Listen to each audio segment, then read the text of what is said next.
Thank you It's a so much. pleasure. Thank you And you so got much. the name very right. Yes, my producer will stop worrying me because I practiced the name all day and all night yesterday. Great.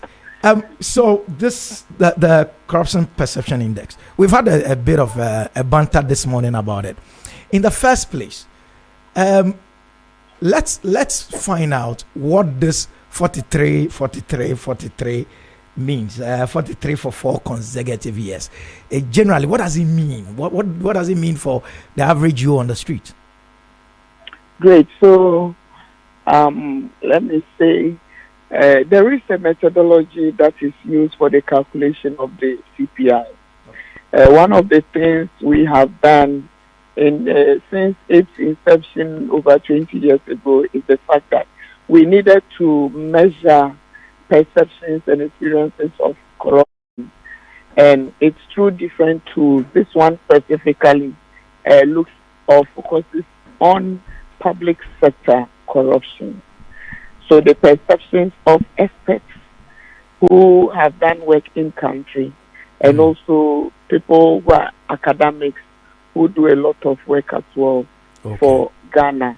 So their interactions and the experiences they have gained is what informs the corruption perception index. So the score is a 0 to 100, and so the average or the midpoint is 50. Okay. So any country which scores 50 at least is said to have done some good work or it's going well. Okay. In the history of the CPI, Ghana attained a score of 48 in 2014. So that was the highest thus far. Wow. And those who score lower, it means we are not doing too well, average performance. So that is it for the calculation. So since we started collecting data, you're saying Ghana has never gone beyond 50 before? We've never reached the 50 mark. The highest we ever achieved is 48 in 2014. Okay. And after that, we started a decline. We descended the next year to 47. And then in 2016, we descended by 4 to 43. And ever since 2016, we have been up and down. We actually even went to 40, came to 41, and then since the 41, we have gone to 43 and maintained that score. So what does it mean for the ordinary person? It means that the fight against corruption has stagnated. It means that the inputs are not commensurate with the outputs. When I say so, it means the interventions we have put in to fight corruption have not inured to our benefit. And so the results do not show that we have made any progress. It means since 2020, we have decided to remain at the same level. And the difficult thing about this, which I mentioned as well yesterday, is the fact that when a country stagnates over a period, the likelihood that they would drop is almost about 2:1. Wow. About 67% of the time that that country would drop. However, the good thing is that if we pay attention and we re-strategize, it is possible to make gains. And I mentioned some 2 countries who have done that, who stagnated for 4 or 5 years, and then they were able to pick up. But in every 6 out of the countries which have stagnated, you realize that 4 remain on the same level, and that's not a good picture for us, particularly because of the interventions we are putting in place, which need to change.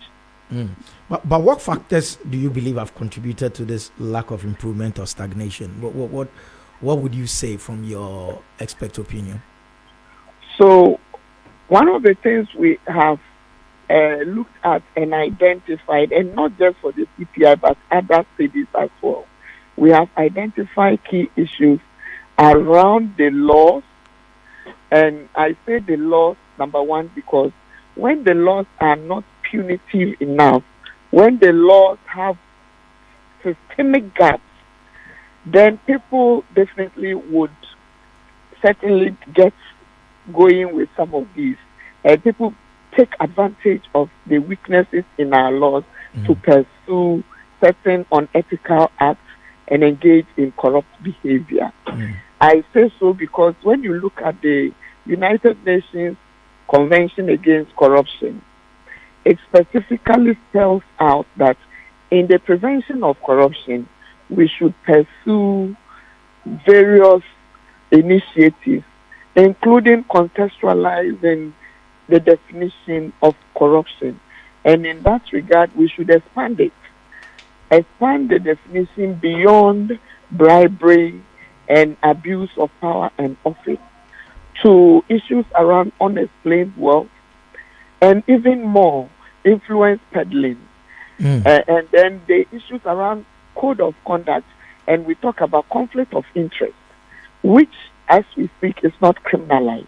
Okay. So when these gaps exist in law, it is easy for people to then take advantage of them, and it makes it difficult for the anti-corruption agencies to prosecute corruption successfully. A case in point would be the recent issues surrounding the office of the special prosecutor. You would realize that he went to court recently to say he's withdrawing all the issues he had brought and was referring them to Yoko because they had established culpability around money laundering. And money laundering is not a corruption offense in Ghana. It's a predicate offense. It is accepted that money laundering could lead to corruption, but it is not corruption. So these are the difficulties when it comes to the law. And then unexplained wealth, you go to court, you are supposed to establish proof. And in our jurisdiction, because we operate in the common law practice, where we say he who alleges must prove, it becomes a difficult endeavor to fight corruption. Because sometimes you find some limited information that is supposed to help the investigative agencies to pursue. But because of our jurisdictional issues, then they want you to prove beyond reasonable doubt, that is if you go to court, that the allegations you have made against somebody are true and represent the fact. I believe that is one of the issues that has affected us. And I say so because when you go to Britain, the burden of proof can sometimes be shifted. And so it makes it easy for he who has alleged not to necessarily be the person to present all the proof. So there is a shifting of the burden of proof to enable or facilitate the investigation and sanctioning of corruption. We have not done that, and so it becomes a difficult endeavor. Issues go to court and it takes forever to resolve.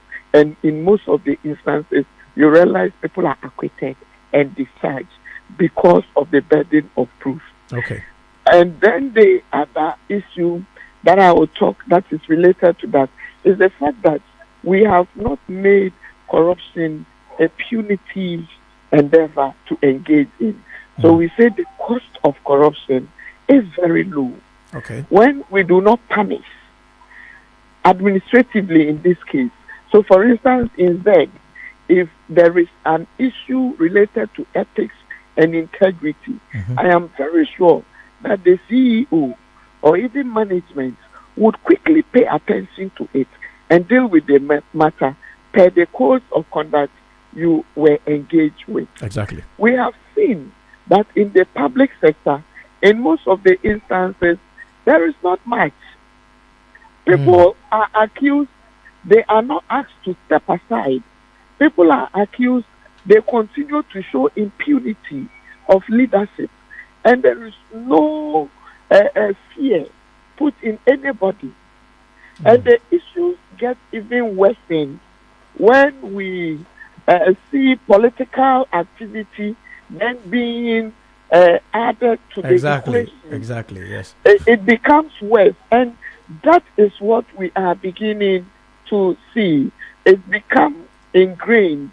It's taking impunity levels, and we believe that this is not good for our democracy, and it's not good for the fight against corruption.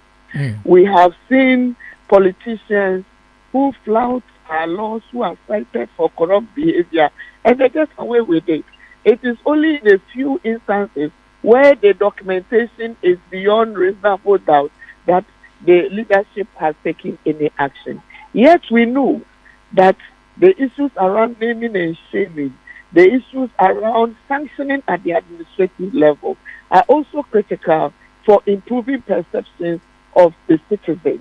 Okay. When citizens know that if I attach myself to a political party, I can get away with anything, then it's not a wonder that our public service has increasingly, over time, become a politicized endeavor for people. Today, you can find MPP public servants and NDC public servants.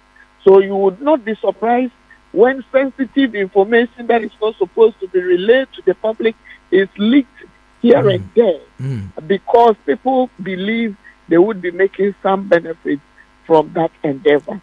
So it's a difficulty. It's true. There are many. In fact, these are just a few. Yes, when you said there are many, one thing that came to mind. You're tuned in to 101.9 FM. Z, your lifestyle, leisure, and business radio.